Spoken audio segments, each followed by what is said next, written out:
Hey everybody, welcome. We're here with Nelson today. We are doing this series, Small Stories, Big God. And though Nelson, welcome. We're glad you're here. Thanks. Though I've known you for quite some time, and I know your story. I've been a part of some of it. I know there are many other people who don't know you, who the man behind the lens is, if Yeah. you will, right? Because you're always shooting photos and everything. But knowing your story and knowing a lot of other people out there, I believe you guys have very similar stories, similar upbringings. So we just want to take this opportunity for you to share, where did it all start for you? What Yeah. is your story? My stories, like you said, it's like many other people's. I grew up in like a normal family, but first generation Christian family. I was the youngest of three. Grew up going to Calvary Chapel. Great church, great upbringing, learning a lot about the Bible. And also went to Pentecostal church with my mom. She spoke Spanish, so that was like her thing. I want to just push the point to everyone and encourage everyone and let everyone know through the story of my life that it's like okay to like have a upbringing in that way. You know, I was considered an alien. As Christians, we're considered aliens in our culture today. Like we're past the point of like Christians being the majority. We're actually like the minority now. And so I grew up with people like, oh, Nelson's the Christian guy. Nelson, he doesn't, do certain things. He doesn't, what? Sex before marriage? Or no sex before marriage? What? And I was seen as the weird guy. But I'm so grateful for that past and that life that I had. And I guess I wanted to share like two passages, one out of Daniel, one out of Esther, to really, I guess, give us an example of what parallels in my life. So if you want, turn your books to Daniel chapter 1 and hold it there. But first I'm going to talk about the book of Esther. Book of Esther is great. It's basically a parallel of my life. It's like Esther just lived out her life. Mordecai lived out his life, and God was kind of involved in every action of their lives, but they didn't necessarily see him or acknowledge him. Actually, in the book of Esther, you don't really see the name of God there. You never see it once. A lot of people question whether it's really part of the Bible, but this story is so pivotal to the Bible and to Jesus and to the nation of Israel, because through this story, through Esther, through Mordecai, the nation of Israel was saved and spared. And they were in the midst of exile, just like you could say us or me, I was, and we still are as Christians. They were 100 years into the exile, and there's the Persians that were in charge, and they were in this foreign land, and basically God brought them to a point of just a great pivotal moment, whether either the Jews were going to be destroyed forever or they were going to be spared. And so that's kind of like my life, right? In a sense that obviously I wasn't going to die or anything, but like the way that God moved in my life at a young age, I couldn't tell you, I couldn't say, oh, God did this, God did that, while I was like, I didn't have a super like amazing moment up until I was a little older. But I think that God was so evident in my life during those times through my parents in their actions. They didn't say much, they just acted. And so, yeah, like that's one thing that just one part of the book of Esther that I feel like the providence of God that's super accurate in my life or super applicable to my life. Let me ask you a question on that with regards to Esther, because you mentioned how God is not really even mentioned in the book of Esther. Yes. Right? And I guess if we were to put it as a parallel to your life, did you ever feel like God was not in your life? Did you ever feel like you doubted his existence, even though like you were brought up in this? Did you ever doubt maybe him, or maybe just the fact that he was working in your life? Yeah, I think looking back, I could say that's a good question. I definitely doubted whether God was real, and more recently than actually back then. And it was testing to my faith. But like in Esther, I think like the providence of God and the way He works sometimes is mysterious, right? Yeah. And a lot of things that happen in our life, He just uses to grow our faith. And so, yeah, I did go through a time where I would wake up in the middle of the night. I remember. And we you talked remember about we've that. talked Yeah. about this, and I just get up and just this feeling or this like thought in my mind, and I'd feel guilt in a sense where it's like, whoa, like I don't believe in God, like God's not real. Yeah. Why am I asking that, or why am I waking up and thinking of that right away? Yeah. And it was such a dark time, but I think like pushing through it and just continuing to just do the things like the spiritual practices. You continued on. Continued was on. there anything specific that kind of like provided breakthrough for you to be like, oh wow, okay, no, like I'm all in, I believe, or like how did you push through that? As you're saying, you continued with your spiritual Yeah. disciplines, you kept Yeah. doing what you were doing, but was there any like significant event or like experience that kind of like allowed you to see clearly? I would say not exactly like a specific event, but more a section of my life. So, Okay. I was going to a church for like ever, and I was so involved in the community there. And honestly, it was great. It was awesome. But I don't know if like I was as close to God more than I was as close to like just the community. Wow. Okay. And so I took like a leap of faith. I think God ordained it in a sense that I made my way out. I was pushed out in a sense, and I ended up going to a different church, a church plant. And I think there in that section of my life, God really showed me, and He became real, and I got to see God's moving hand in people's life. And so for me, that was like such a for me, I got to see it sometimes. You went I to got the to see front it. lines, I would say, right? Yeah, I went to the front lines, exactly. I was like seeing everything that's going on, and people getting saved, people going from just Joe Schmo to like pastor leader, Yeah. you know, Yeah. right here. So it was just great. Yeah. Yeah. Yeah. And so I don't know, after that I felt like that was for me in a sense. Yeah. I felt like, okay, like I can see all these people, I can see God working in people's lives, like, oh, I'm down for this. Like, why am I questioning Him? Why am I doubting Him? Yeah, I doubt in here and there, but like, man, God's legit. Yeah. You know, He puts you in places and spaces, Absolutely. and he gets things done, and so I can't doubt Him anymore. Amazing. Yeah. Like, what would you say to someone who is maybe in a similar situation? Is like the answer to that, if they're experiencing doubts or anything like that? And I know we're going to get into Daniel in just a moment, but like, do they just like stop what they're doing and try to figure everything out? Do they keep going forward and doing what they're doing?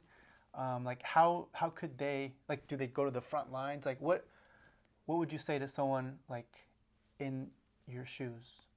Yeah, so that's, I think the best thing to do is to stay the course always, and to just pursue those things that you think need to change. Okay.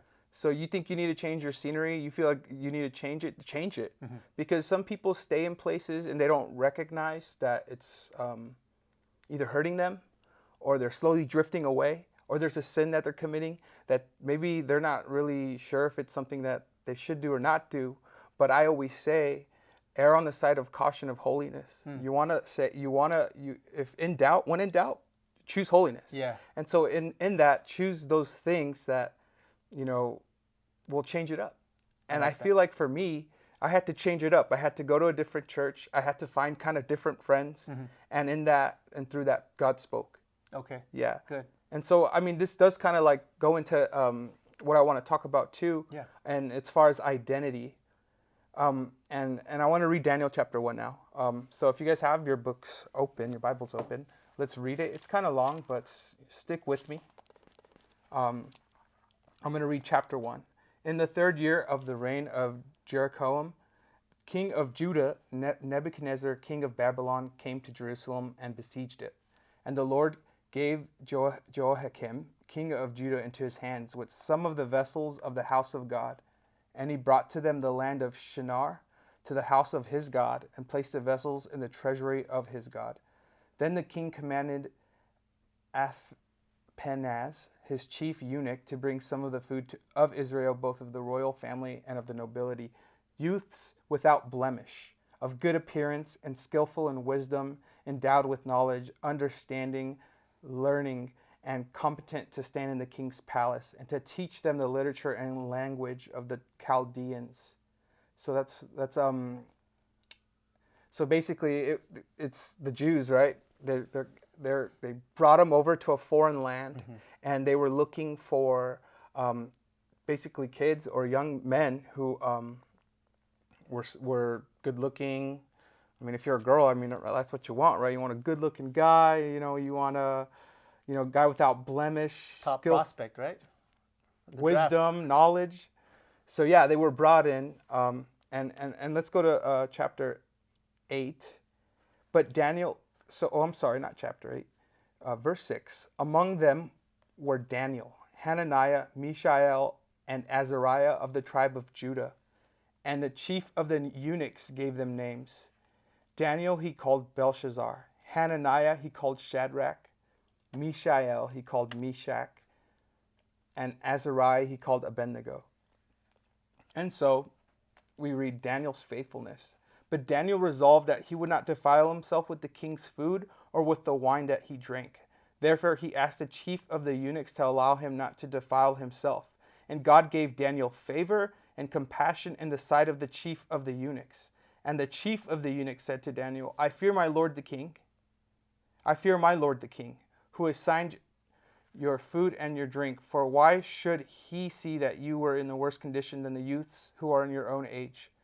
So you would endanger my head with the king? Then Daniel said to the steward whom the chief of the eunuchs had assigned over Daniel, Hananiah, Mishael, and Azariah, test your servants for 10 days. Let us be given vegetables to eat, water to drink. Then let our appearances and the appearance of the youths who eat the king's food be observed by you, and deal with your servants according to what you see. So here they're kind of indoctrinated. The king's like, all right, we're gonna eat at the table. These guys are Jews, so I don't know if you know a thing about Jews, but Jews, they live a certain way, kosher, and here you see Daniel saying, you know what, I can't eat this food, and this wine, I need to honor God, and so for me, when I see this, Yeah, why did you choose this verse? I chose this passage because Daniel right here is standing in the face of a foreign world and telling the leaders of that world that I am not going to live like you guys do. I have a God that I report to. He knew his identity. He knew who he was. He knew what he stood for, and he wasn't going to waver on that. And I think that they were in a foreign land, in exile, alone, Right. in isolation, right? Yeah. But together in isolation. So I always say, it's hard to get through life when you're alone. We always say that. It's hard to do life alone. But if you could do it together with other people, even in isolation, I think there's just so much that you can get through. You can get through it together. But yes, he stood in the face of the king. And for me, I see my life, I see the life, and I want people to question and say, hey, what's my identity? What am I, what do I believe? And if you do believe in God, and you believe in what he's called you to be and who he wants you to be, then you will act on it. Yeah. And we do compromise here and there, and we do mess up, but the thing is to get as good as we can. Right. And so for me, it was in high school, invited to this thing, invited to do that thing. It's kind of like, okay, what are you going to do? Are you going to do it and do it again? Or are you just not going to do it? And for me personally, again, this is like God's just like hand over my life in that point in my life. It's like I'm there at in high school, and people are just, there's drugs, there's this, there's that. Yeah. And it's like, are you going to participate, Nelson? Yeah. And do you want to do it? And it's never something that's obviously wrong. It's not like the world suppresses you in that sense. It more seduces you, and it uses certain things to just sway you. Right. So it's like, oh, Nelson, just try it. Just chill out, relax. Like just try it, man. Yeah. And it's in those points and in those situations that I honestly just didn't do it. So let me ask you a question, because if we're looking at Daniel here, we're seeing a guy who maintains his identity despite a change in culture. Yes. And we talk about culture a lot. Culture is always changing, and a lot of us are always trying to keep up with the culture, right? Yes, sir. As opposed to leading the culture.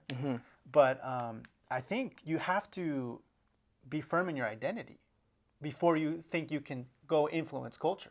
Definitely. Correct? Yeah. If I go try and influence culture, but I'm not even sure who I am, I'm not even firm in what I believe, like I'm going to be heavily swayed, heavily influenced. And I know you, and you had a firm identity from early on, which is why probably you were able to not be swayed, despite the culture. Yes. And elaborate on that, though. Yeah. I know there's more with that. Yeah. So I think like you read also in the Bible that says that we are His workmanship, created for good works, and which He prepared beforehand that we should walk in them, right? And so workmanship, that word, it means masterpiece. It means like something that was created, like a poet. The word's poema, if you ever look up the Greek. And it's like God's called us to be like influential. Like He didn't call us just to like be in exile or in a foreign land and like just sit there and do nothing and not influence the culture. Yeah. Daniel was able to eventually get to a point where he was like second in command, or he was up there. He was like in charge of all of Babylon. And so for us, for me, it's more of you have to know your identity. You got to be sure of where you stand with God, and know that what God thinks of you. He thinks of us as a masterpiece. And look, we're on, like, us Christians, us believers, we're on the fringe of culture. Like, we're not the major people anymore. Like it's not. We're the minority, especially here in Los Angeles area. People are like, oh, you're Christian. Like you're kind of looked at like, oh, you still believe in like that book or that old book. But you got to stand firm and say, yeah, I do, and I can be just as creative. I can be just as influential as you. And I mean, me, like I love photography. I love video. I love like just taking awesome photos and things like that. Right. And that part looks like the world, but you get to know me, and I'm a lot more different. Yeah. I want to ask you, because we're talking about LA, and I know like sometimes we're out there, and you seem to make friends with anybody and everybody. Yeah. Right. And I think it's amazing because despite your beliefs, again, even though we're on the same page, as you're saying, despite your beliefs, you're still able to develop like a relationship with these people. Yes. And how are you able to keep those strong links with a world while still being firm in your faith? Like, how do you, this is an age and a stage where a lot of people just fall away from their faith. They walk away, and how, because of the influence, because of these other people, how are you able to still remain close and tight with these people? I hate to say these people, Yeah. but you know what I'm talking about. Yeah. People who don't believe the same thing you believe. Of course. Yeah. Because a lot of times that can be very polarizing. Oh, it's us versus them. But you never make it us versus them. No, because I think like earlier in my life, where I came from, it was all about being together with the people that you're around, and like the Christian people, right? Your little bubble. You never leave that bubble. You go and eat with them. You go and do life with them. Yeah. But I quickly realized like I can't do that. Like what like this it's kind of like just a never-ending cycle. And where is it in Acts 1:8 that we're called to make disciples, right? Right. Of all nations. And where am I doing that? Yeah. And so to make friends with people is easy for me, obviously. To stay friends with people sometimes is harder. Sure. But a lot of people are willing to respect what I believe. A lot of people are willing to. Why do you think that is? Why do people respect what I Yeah. believe? Because I'm so confident about it. So there's a confidence about it. Like again, Daniel, like that. I don't care what people label me to. Okay. You want to call me something else, that's fine. But I already know what my label ultimately is, and that's follower of God, Awesome. son of God, right? Yeah. Daniel was named something else. His name was Daniel, and they changed it to Belshazzar. Belshazzar was a Babylonian name. That had a implication of his identity. Your name back then had an implication of your identity, who you are. But he never referred to himself as Belshazzar. He referred to himself as his Jewish name, Daniel. Wow. Yeah. And so for me, like, that's the same. Like, I see myself as Nelson, follower of Jesus. And people will see that. I'm not ashamed of it. I'm not scared to tell people about it.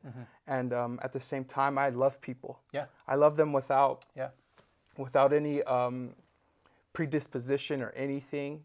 I don't want to judge people right off the bat. I want people to know that I care about them before I say anything about their lives, before I try to change them, because it's more important to just give them the unconditional love than to just tell them what they're doing wrong. Sure. You know. Yeah, I agree completely. Yeah. And so, I have a good mix of friends, and it's a good time. And God always opens up opportunities in His timing to share what I believe with them. Even though living life is the most important key, how we live our life, our actions are way more important than what we're saying. And people see. Yeah, they're always watching. Yeah. And so, I mean, this brings also an opportunity for me to, ask. It's like, am I compromising? I always constantly ask, like, am I compromising anywhere in my life? Where am I drifting? Where am I, like I was saying, like, in high school, like, what would God do? And so I used to wear that bracelet. I don't know everyone wore that bracelet. What would Jesus do? Yeah. And we should bring it back or something, because should, it's man. such a good reminder. Like, whenever you feel like going to grab that, like, that one beer that's too much, or you grab that, whatever that thing, you do that thing, you see it, and you're like, oh, what would Jesus do? It's a cool reminder, because sometimes we just don't know, like, we don't realize how incrementally we're like getting away from God. Yes. Like little by little by little by little, like Satan loves to chip away, and get us further away from the presence of God. And I'm sorry, but nothing is going to get in the way of me getting the presence of God and keeping that, because that is the best place to be. Yeah. That is the best life. And my encouragement for people is to not, like, if you think you have a past or you've done anything, like, it's okay. Like, God, like, He forgives us. He has a plan and purpose for us. And there's that verse that Paul said, he's like, forgetting the things that are behind, I move forward. I move towards the goal. Yeah. And a lot of people, I think, like, when I talk to them, they're always talking about, like, their past. Wow. Yeah. I'm just like, why are you talking about your past? Like, Yeah. like they'll say, oh, my ex-girlfriend, oh, my ex-boyfriend, oh, my last marriage, oh, my upbringing. It was so bad. Yeah. And they spend so much time, like, being a victim. And then we have people who are living like in worrying about the future. It's like, oh, what am I gonna do? Oh, how am I gonna get this done? How am I gonna make money? How am I gonna find a wife? Whatever. But we forget to see that God's, like, in the present, and we're living in the present, and that we need to slow down and just realize, like, God is right here. He's in the moment. He's in the moment, and we got to own that, Let me ask you a question, because I know we're talking about how Satan could distract us. He wants to pull us away, but he can also try to distract us, right? And if we look at Daniel, Babylon was like on the cutting edge of civilization at that time. Mm-hmm. There was probably a lot that he could be distracted by. Yeah, but if we continue reading through that book, like he's always he's diligent with his practices, with his standards, with his convictions. He's working hard. Obviously, he worked hard enough to climb up to the top. He did. Talk about distractions? Yeah. I think distractions are like the number one thing. I think, at least in my life, like Saint loves to use. He loves to, like I said, he doesn't want to like, he wants to seduce us. Mm-hmm. Like it's not ever obvious, like the work of the enemy. Like it's little things. Hey, do you want to go out and do this? I mean, for a lot of us, and I don't want to shame anyone, like if you do this, that's fine, I don't care. But it's like spending like 4 hours watching Netflix, yeah, or like Hulu. It's like, I don't know, like or like watching any TV show. It's like, man, that's like 4 hours of my life. Wow. And if I do that every day, that's like 20 hours in a week. And I love how like John Mark Comer always says it. Like he's just like I just don't do that stuff. And so for me, it was so like encouraging because it's like, man, like, okay, I don't want to do that either. Like I don't want to waste my time. Like I want to bask. I want to live in the presence of God. Mm-hmm. And if those things, not for everyone, but for me, like I find myself like secretly getting away. Yeah. And I see that Satan's using that to just push me away from the presence of God. And it doesn't have to be that. Sometimes it's a lot more obvious. Mm-hmm. You know, you're living with your girlfriend, you know, or you're cheating people in your business, or you're, you know, I don't know, cussing, you know, like there was this like fraction of friends that I had that were Christian. It's like they start cussing, they start like drinking, and then like next thing you know, like they're like this full-blown like non-believer. You know. And so it's the little things, man, that like I think Satan wants to use. He wants to distract us. Well, obviously we've all been reading that, like a lot of us have been reading that book, Ruthless Elimination of Hurry. Mm-hmm. And like just hurrying in life, and that just it sets us up for failure. Yeah. You know. And we don't have time to just focus on Christ and focus on reading, on just sitting and enjoying God. Yeah. You know. Yeah, I agree. And it's, I don't know, it kills your soul after a while. And after a while, you kind of grow numb to it.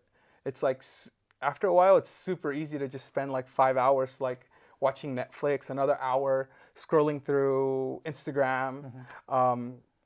3 hours on YouTube, and then there goes your day. There's your day. There goes your day.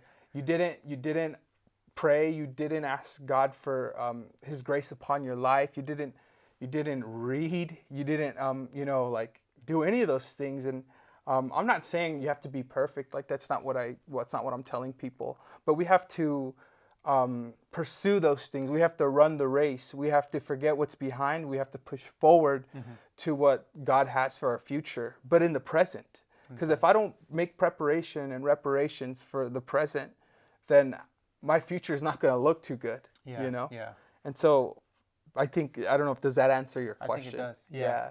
Yeah. So thank you for saying, mm-hmm.